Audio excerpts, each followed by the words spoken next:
এখন আমি আছি ভারত রেস্টুরেন্ট মার্ট ডাকবাংলা মোড়ে।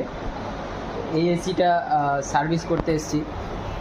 এসির ভিতরে দেখুন কি হয়ে আছে এসির অবস্থাটা। পুরো আউটডোর ব্লক হয়ে আছে। এরকম যদি জাম থাকে তাহলে কিন্তু রুমের ভিতরে ঠিকঠাক ঠান্ডা হবে না, আর ঠান্ডা ঠিকঠাক না হলে কিন্তু ইলেকট্রিসিটি অনেক হবে। যার কারণে এই আউটডোর এবং ইনডোর দুটোই কিন্তু সার্ভিস করার অত্যন্ত দরকার, প্রয়োজন।